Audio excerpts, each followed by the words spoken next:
Susunod na ba sa buhay may asawa, kagaya ni Michelle Gumabaw ang kanyang best friend na si Alyssa Valdez?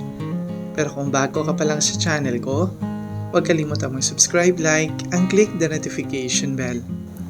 Marami na kagad ang nasyan kahit rumored na balita pa lang ang lumabas na boyfriend ni Phenom ang isang businessman na si Ian Umali. Marami ang kinilig dahil sa bawat game ni Alyssa ay andun si Ian at may pa-flowers pang dala.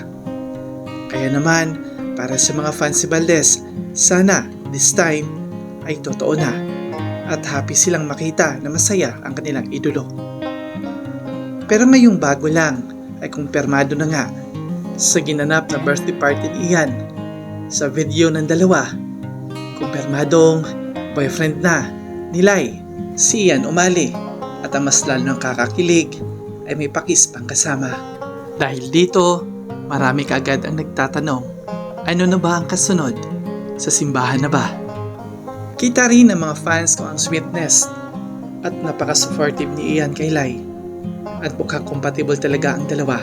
At hiling ng mga supporters ni Valdez na sana'y alagaan ni Ian ang puso na nag-iisang Phenom dahil napakabait nito at marami ang nagmamahal sa atletang ito. Yung akala ng lahat na di na maglalaro si Michelle Gumabaw this conference at mag-focus muna sa pamilya, pero ginulat niya matapos present ito sa first game ng Call Smashers. Kaya naman, maraming napaisip kung si Phenom ba ang magpapahinga this conference at si MG muna ang papalit sa kanya. Bukod sa mahusay kasing spiker, naging MVP pa. Ayon sa iba, haba umanong tumatanda ang players, ay kasabay umano nito ang pagbabago ng laro sa court. At isa sa mga nakita ng netizen ay itong si Tots Carlos. Base umano sa mga nakaraang game ng CCS, ay mahirap na makapatay ng bola si Kaloy. Di katulad noon na sobrang lakas niya at isa sa mga kinatatakutang players ng team. Ilang awards din ang nakuha ni Kaloy at isa na dito ang ilang ulit na maging MVP pa. Kaya ba kumuha ng mga bagong spikers ang Creamline? Dahil mahina na yung mga lumang spikers nila. Kung di man ito mabigyan ng playtime this conference at mabangko lamang, ay panahon na ba para lumipat siya ng ibang team? Kung may mga lipatan man next conference, posible kaya magkaroon ng reunion ng tatlo kasama sina Sed at Sato sa Akari? Sa ibang balita naman, ayon sa obserbasyon ng ilan, totoo kayang pakunti-kunti na lang ang nanonood ng PVL sa ngayon. Ano nga ba ang mga rason kung bakit ito nangyari?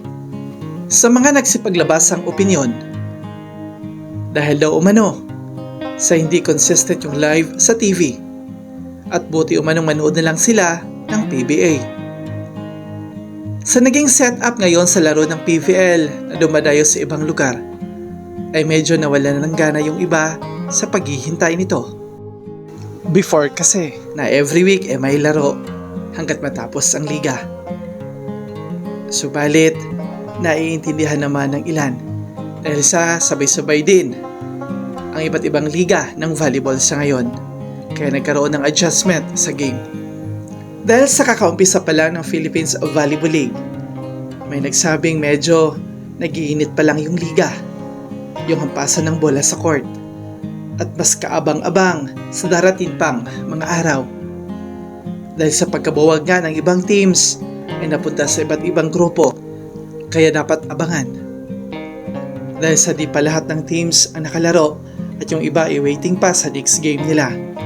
Pero syempre, tulad ng dati, di mawawala ang tapatan ng Power Charger at CCS, pati na ang PLDT at Coffee na siyang hinihintay ng marami.